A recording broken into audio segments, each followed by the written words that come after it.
মধ্যপ্রাচ্যের উত্তেজনাকে ঘিরে বিশ্বমঞ্চে এক সংকটময় মুহূর্ত।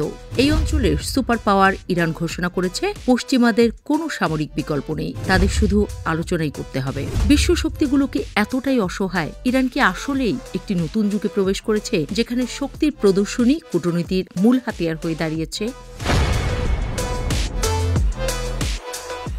পশ্চিমের হুমকির বিপক্ষে ইরানের দৃঢ় প্রতিরোধ। ইরান 2015 সালে JCPOA চুক্তি স্বাক্ষর করেছিল, তাই পশ্চিমারা নিশ্চয়ই আশা করেছিল যে তাদের কূটনৈতিক কৌশলই ইরানকে নতজানু করতে বাধ্য হবে। কিন্তু ইরান গভীর জলের মাছ এত সহজে কাবু হয় না।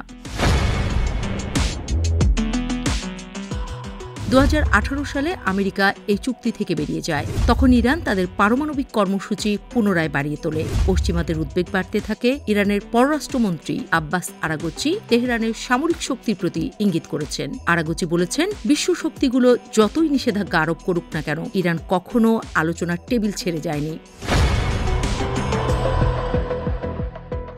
তার কথা স্পষ্ট, ক্ষেপণাস্ত্র শক্তি হল সেই গুরুত্বপূর্ণ দিক যা ইরানকে কোনো চাপে পড়তে দেয় না। তিনি দৃঢ়ভাবে বিশ্বাস করেন যে ক্ষেপণাস্ত্র সক্ষমতা ছাড়া কেউ ইরানের সাথে আলোচনা করবে না। ইরান JCPOA প্রক্রিয়ার সাথে সামঞ্জস্য রেখে তার পারমাণবিক কর্মসূচি সম্প্রসারিত করে প্রতিক্রিয়া জানিয়েছে। আরাগচি বলেন, নিষেধাজ্ঞা ও চাপ শুধুমাত্র ইরানের প্রতিরোধকে শক্তিশালী করেছে।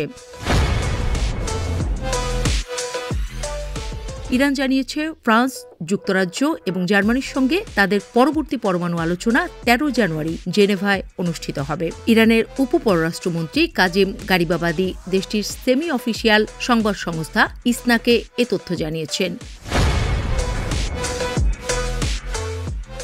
নতুন আলোচনা শুরু করার লক্ষ্য হল বিরোধ নিষ্পত্তি করা এবং পারমাণবিক কার্যক্রম নিয়ে সহযোগিতা করে সমাধানে পৌঁছানো। তবে ইরান পরিষ্কারভাবে বলেছে, তারা চাপের মুখে নয়, বরং আলোচনা এবং সহযোগিতার মাধ্যমে আন্তর্জাতিক আণবিক শক্তি সংস্থার সাথে সম্পর্ক শক্তিশালী করতে চায়।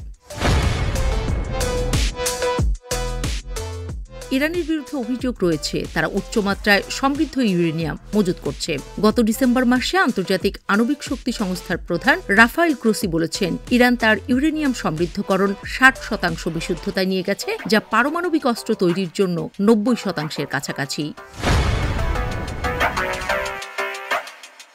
ইরান তার শক্তির উপর নির্ভর করে চূড়ান্ত রাজনৈতিক প্রভাব সৃষ্টি করছে। এটিকে একটি অভিনব কৌশল। ইরান পশ্চিমা নিষেধাজ্ঞাকে নিজের শক্তির অংশ হিসেবে পরিণত করেছে। পশ্চিমের কাছে কি গোপন সমাধান রয়েছে? তাদের সেনাবাহিনী, তাদের কূটনীতির দাওয়াই কি কার্যকরী হবে, নাকি শেষ পর্যন্ত আলোচনার পথে হোঁচট খাবে?